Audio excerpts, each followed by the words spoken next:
Invest Nova Scotia supports businesses, helping you thrive at every stage of your journey. Brenda Gilmour has operated Gaspereau Valley Fibres in Nova Scotia for the past 25 years. On the farm, along with their team, they raise endangered Cotswold sheep and work wonders with their beautiful fleece for the benefit of their lucky customers. It's a family business, with her husband David and son and daughter-in-law John and Jill also involved in different ways. And of course, along with help from sheepdog Nell, who moves the flock to new pastures. Brenda also owns a sister business, the Wool and Tart in Wolfville. Their businesses have key staff members who teach classes and help them succeed. This includes Sarah, who assists in caring for the flock. Cotswold sheep, they're an endangered breed, originated in England. Like, it's a very, very old breed. And it was, I guess, brought out, I don't know the exact year they were brought over here to Canada, but it's a heritage breed. It was one of the first breeds in Nova Scotia.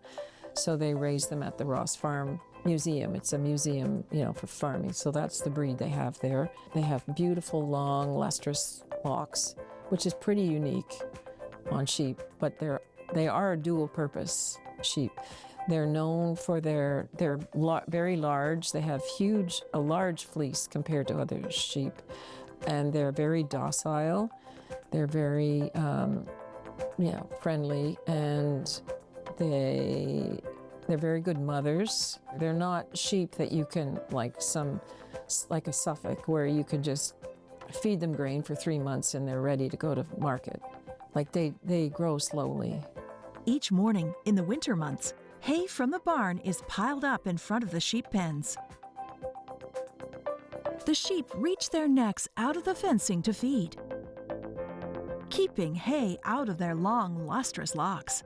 This is called fence line feeding. Little newborn lambs have their own pens, but can also tunnel through to their mothers. The sheep can roam to outside enclosures where feed and water stations are set up. From the end of May until mid-November, they graze in pastures of grass, only returning to the barn at night to keep them safe from predators. 2 llamas named Coco and Maya protect the sheep from coyotes and produce fertilizer called llama beans, also sold on site.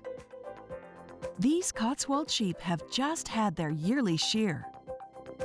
Their fleece was bagged and put in boxes. A large portion of their beautiful fleece is sent away to be milled, but they also regularly hand wash and process some of it here on site. A box is selected and skirted. It's sorted for hay and manure.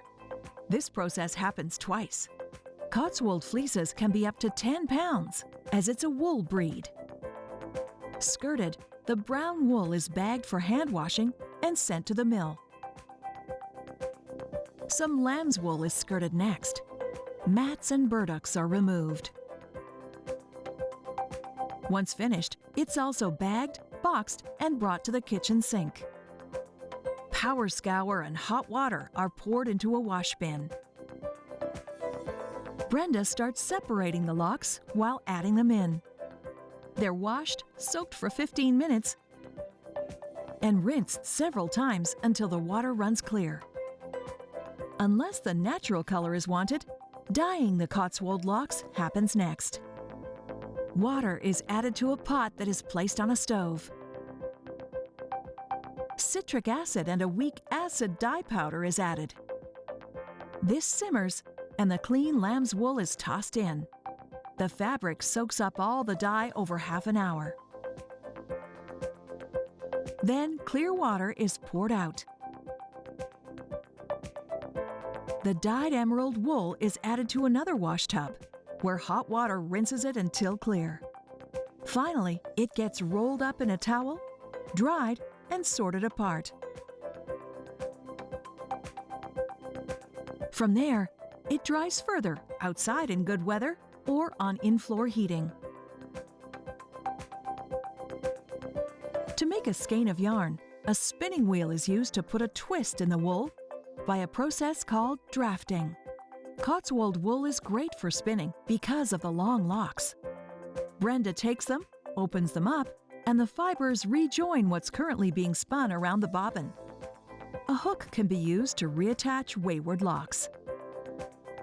Jamie helps run the wool and tart shop and is also an expert knitter, showcasing how the Cotswold wool is used in a beloved maritime pattern called thrumming. The fluffy wool is added in colorful patterns to the mitten's exterior, also providing a great deal of warmth. The cuff was already cast using 5.5mm double-pointed knitting needles to hold this as close to a circle as possible. She's starting to work the hand, adding the next row of curly locks now. She gathers them together and starts knitting with one free needle and one of the four holding the mitten's structure. She knits them through the back loop, going in a circle. They eventually become the warmest mittens, with the locks forming to your hand. They sell kits so customers can make thrum mittens at home. Staff also make their own original creative designs for kits, available at the shop.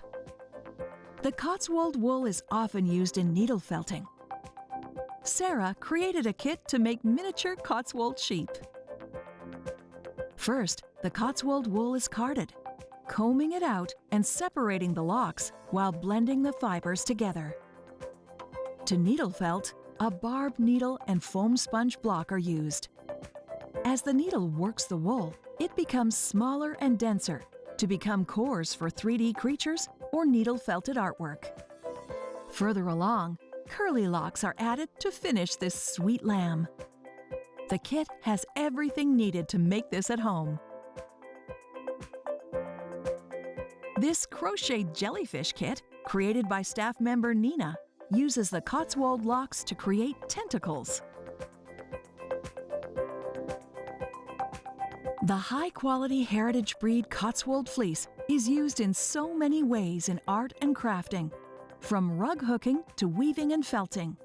Its length, strength, and luster is also great for practical items like socks, sweaters, and hats, too. Gaspereau Valley Fibres offers a wide range of hands-on classes and a wide range of products from their 2 locations.